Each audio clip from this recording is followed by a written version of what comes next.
Hello students, today we are going to understand chapter 7, that is a visit to Cambridge. This chapter is an extract from novel Heavens on Wheels written by Firdaus Kanga. This is an inspirational story. This is a story of a meeting between two extraordinary people, both of them disabled or differently abled, as we now say. Stephen Hawking is one of the greatest scientists of our time. He suffers from a form of paralysis that confines him to a wheelchair and allows him to speak only by punching buttons on a computer which speaks for him in a machine-like voice. Firdaus Kanga is a writer and a journalist who lives and works in Mumbai. Kanga was born with brittle bones that tended to break easily when he was a child. Like Hawking, Kanga moves around in a wheelchair. The two great men exchange thoughts on what it means to live life in a wheelchair and on how that so-called normal people react to the disabled.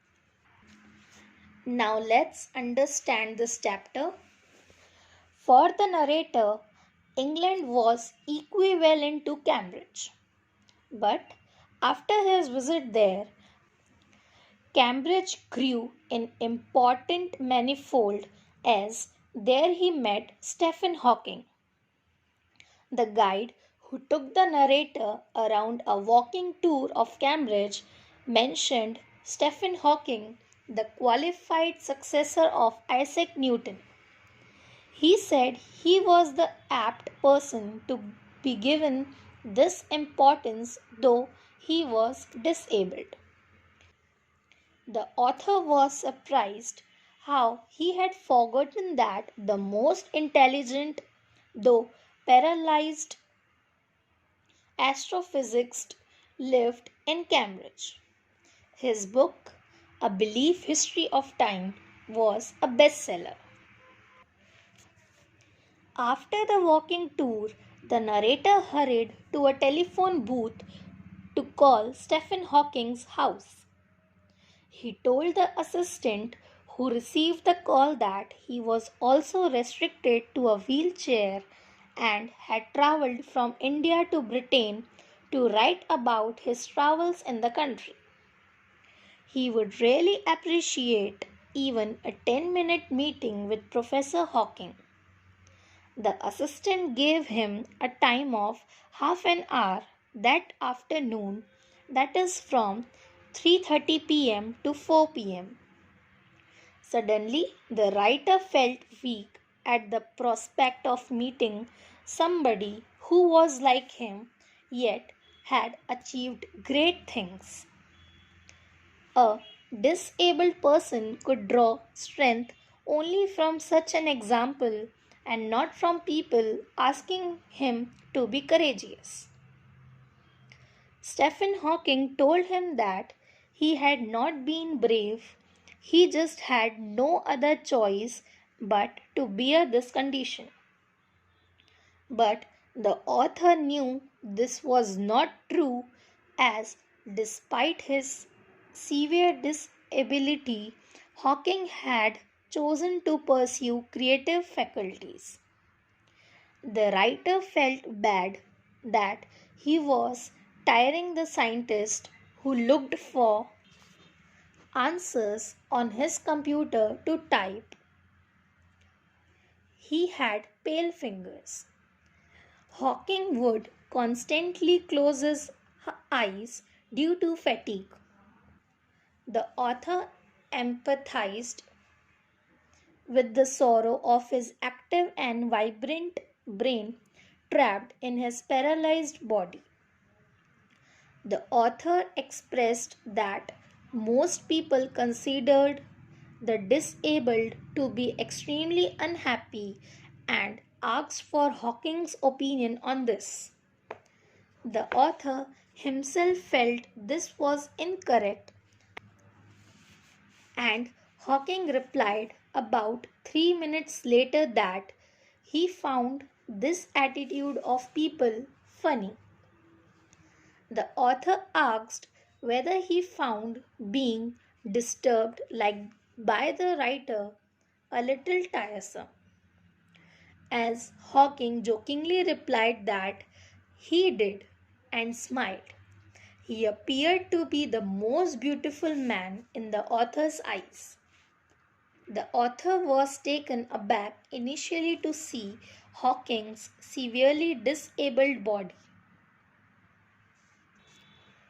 He looked like a still, three-dimensional photograph. His head was slouched to one side, his upper body was reduced, and he had no use of his legs. But his eyes were still alive and alert. In spite of the limp, useless body, the inner glow of this great man was clearly visible. The author, who usually did not believe in soul that lived forever, was forced to realize that the soul was the only thing of importance, the body being an unnecessary and decorative addition. Hawking believed there was no advantage in being disabled, but agreed with the author that perhaps the only good thing about being disabled was to know the great kindness present in the world. And it was a disadvantage of his voice that it could convey no inflection, no shades or tone. The author knew he would never be able to walk or stand up, but meeting Hawking had proved the possibility of his achieving great things. He thanked Hawking for being an idol that had motivated him. While interviewing, the author continuously watched the time so that 30-minute counts, and he also understood that being a role model to others did not help Hawking in any way. His body was a suffocating space that limited him as he was claustrophobic. Author asked him, is there any advice that he can give to disabled people, something that might help make life better? For which Hawking advised that the disabled should pursue things they are already good at rather than wasting their time in occasions such as the Disabled Olympics. The author understood this well, for he had already experienced wasting his energy on trying to play a guitar that was far bigger than him, and he had unstringed it. Hawking invited the author to stay beyond the appointment time of half an hour. Hawking and the author covered entire garden while having a tea which was as big as Park on their wheelchair. He showed him every inch of his garden. They could not talk much as the words Hawking typed could not be seen in the sun's glare. As the author could not hug or kiss him, he bid him goodbye by touching the shoulders. He looked back at Hawking and knew he was waving too, though he could not physically do so. The author has found answers to lifelong questions. The meeting with Hawking was the culmination of his journey. He had inspired the author to move forward towards achieving great things. Here your explanation of this chapter gets over.